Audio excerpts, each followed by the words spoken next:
శ్రీయకాంతాయ కళ్యాణ నిధే నిధేర్ధినాం శ్రీ వెంకట నివాసాయ శ్రీనివాసాయ మంగళం. ఇప్పుడే పూజ అయిపోయింది. మీరందరూ కూడా ఒకసారి హారతి తీసుకోండి. లాస్ట్ టైం ఒకసారి పూజ వీడియోలో అక్క మీరు హారతి ఇచ్చేటప్పుడు ఏం పాడుతారని అడిగారు కొందరు. ఇదిగోండి ఇప్పుడు పాడి వినిపించాను కదా వీడియో స్టార్టింగ్లో, ఇదే పాడుకుంటాను నేను.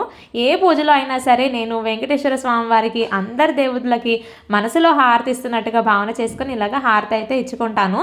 సప్త శనివార వ్రతాల్లో ఈరోజు నాకు 6వ వారం అనమాట, 6వ శనివారం.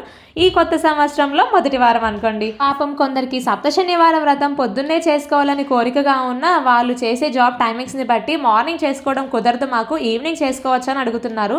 ఈవినింగ్ కూడా చేసుకోవచ్చు, కాకపోతే మార్నింగ్ నుంచి ఈవినింగ్ వరకు ఫాస్టింగ్ ఉండి ఈవినింగ్ మనం పూజ అయితే చేసుకోవాల్సి ఉంటుంది.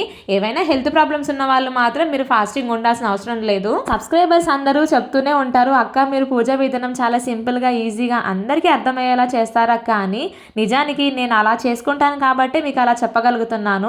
మిగతా యూట్యూబర్స్ లాగా మిగతా ఛానల్స్లో లాగా కుప్పలు తెప్పలుగా పువ్వులు పోసేసి రకాల దీపం కుందులు పెట్టి లేనిపోని హడావిడి చేయాలని మాత్రం నేను అనుకోను. నా పూజ అయితే ఇలాగే ఉంటుంది. వీడియో నచ్చిందా? నచ్చితే లైక్ చేసి సబ్స్క్రైబ్ చేసుకోండి.